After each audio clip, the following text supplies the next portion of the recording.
পরিকল্পিতভাবে CPM, Congress, BJP এবং ISF particular কয়েকটা পকেটে সন্ত্রাস করেছে, টার্গেট করে তৃণমূলের কর্মীদের মেরেছে, প্রাণহানি ঘটেছে, রক্তপাত হয়েছে, গুরুতর জখম রয়েছেন কয়েকজন, এবং এই গোটা উস্কানির পেছনে রাজ্যপালও রয়েছে। আজকে বিজেপির এক নেতা দলবদলু চোর চিটিংবাজ বলছে যে আমি দিল্লিতে গিয়ে বলবো এবার টাকা আটকে দেবো। আমরা শুধু এটাই বলতে চাইছি যে এই যেটা বলা হচ্ছে না, যে বাংলায় ভোট হচ্ছে না, বাংলায় রক্তের হোলি চলছে, এটা তো বিরোধী দল আর কেউ কেউ তারা তো আতঙ্কের মার্কেটিং করছেন, ভায়োলেন্সের মার্কেটিং করছেন, আতঙ্কের বিপণন চলছে। এটা কি করে হতে পারে? 61,000-এর বেশি বুথ, তার মধ্যে 7, 8, 9টিতে মেজর ঘটনা, আর বড়জোর 60টিতে ছোট বড় 5 মিনিটের গন্ডগোল, আধ ঘন্টার গন্ডগোল, পাড়ার ধাক্কাধাক্কি, এই ধরনের কোনো ঘটনা ঘটেছে। আমরা একজনের মৃত্যুও চাই না, কিন্তু অধিকাংশ যারা মারা যাচ্ছেন তৃণমূলের। যদি ভোট ঘোষণার পর থেকে দেখেন 27 জনের মধ্যে 17 জন তৃণমূলের, 60% বেশি। যদি আজকে সকাল থেকে দেখেন তাহলে তৃণমূলের সেই শতাংশের হার আরো বেশি, প্রায় 78%। তো তৃণমূল কি সন্ত্রাস করলে তৃণমূলকে মারবে?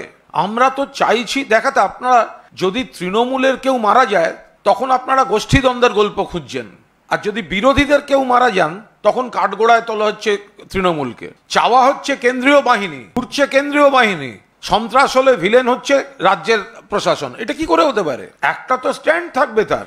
পরিকল্পিতভাবে সিপিএম, কংগ্রেস, বিজেপি এবং আইএসএফ পার্টিকুলার কয়েকটা পকেটে সন্ত্রাস করেছে, টার্গেট করে তৃণমূলের কর্মীদের মেরেছে, প্রাণহানি ঘটেছে, রক্তপাত হয়েছে, গুরুতর জখম রয়েছেন কয়েকজন, হিংসায় প্ররোচনা দেওয়া হয়েছে, এবং এই গোটা উস্কানির পেছনে রাজ্যপালও রয়েছেন।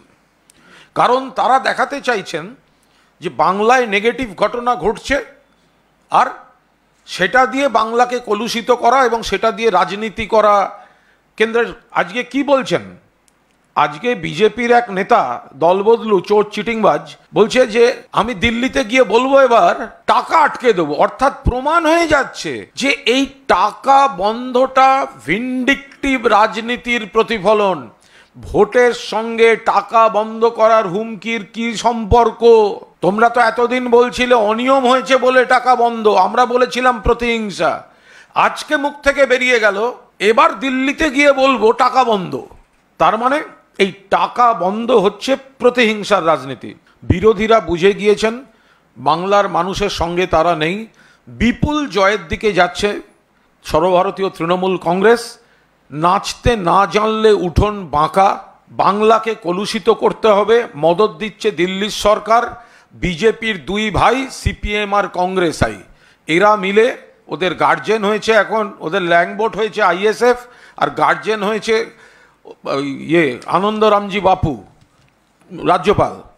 এরা মিলে এই একটা, আমরা আপনাদের কাছে বলছি যে সংবাদ মাধ্যম আমরা বলতে বাধ্য হচ্ছি, নিশ্চয়ই কোনো ঘটনা ঘটলে দেখাবেন, কিন্তু 61,000-এর বেশি বুথে যখন অবাধে গণতন্ত্রের উৎসব চলছে আপনারা সেই ছবিটা বাংলার তুলে ধরবেন না? নিশ্চিতভাবে ঘটনা উচিত নয়। বাংলায় কি নতুন? আমরা জাস্টিফাই করছি না।